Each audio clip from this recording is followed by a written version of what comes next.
네, 비유전율입니다. 여기 한번 이제 가볼게요. 자, 1번 비유전율 구입 물질, 유전율이 뭐 타겟 이렇게 이제 되겠죠. 자, 그럼 뭐라고 했어요? 유전율이가 입실론 떠올리고요. 입실론 제로 곱하기 입실론 R이라 그랬죠. 비유전율, 이건 유전율인데 뭐라고요?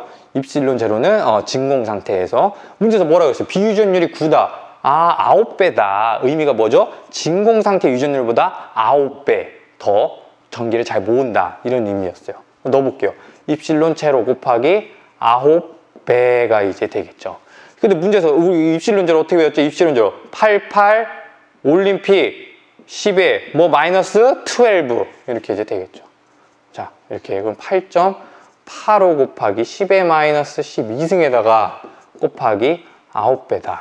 자, 전기계산 봐봐. 이거 모르면은 못 풀어요. 문제, 그러니까 외우는 팁을 알려주는 게 그거예요. 88 올림픽 12. 자, 이렇게 되겠죠. 자, 그러면 계산해야 돼요. 8.85 곱하기 9를 해야 된다. 95, 45, 98, 72, 76, 98, 72, 79. 이렇게 나오시네요. 79.65 곱하기 10의 마이너스 12에다가 단위는 페럿 1m. 1m에 얼마만큼의 페럿을 이제 저장하느냐. 이렇게 이제 의미가 되겠죠. 전기 기능 사이는 대략 나올 거예요. 그럼 80 정도 된다. 요런 거를 이제 답을 찍어주면 됩니다. 그래서 둘 중에 아무거나 써도 답이 맞습니다만 객관식이 이렇게 나올 것을 예측이 됩니다. 네, 그래서 여기까지 괜찮죠? 이 문제 교훈 뭐요? 1번 입실론 공식 알고 무엇보다 입실론 제로를 외워야 된다. 그래서 1번 입실론 제로는 8.85 곱하기 10의 마이너스 12승을 외워줘야 된다. 자, 여러분들 잠깐 정지하시고요. 뭘 해봐요? 따라하기를 한번 풀어보자. 따라하기 유형 2번. 자, 시작. 좋습니다. 정확하게 풀어볼게요. 네, 마지막 문제가 되겠네요. 역시 기출 이런 식으로 갖고 약간 변형을 해봤는데요.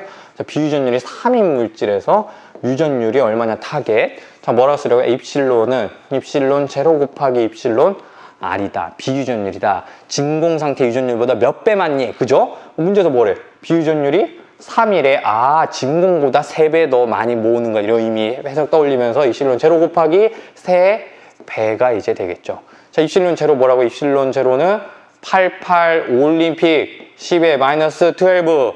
자, 이렇게 이제 되겠죠. 넣어볼게요. 8.85 곱하기 10에 마이너스 12승 곱하기 3배. 자, 계산해야겠죠? 이 정도 계산해. 8.85에다가 곱하기 3을 해요. 3, 50, 18, 24, 38, 24, 26.5 이렇게 이제 나오겠네. 26.55 곱하기 10의 마이너스 12승 페럿 미터 이렇게 이제 되겠네요. 그래서 네, 요렇게 이제 답을 써주면 되겠습니다. 자, 여러분들 고생 많았고요.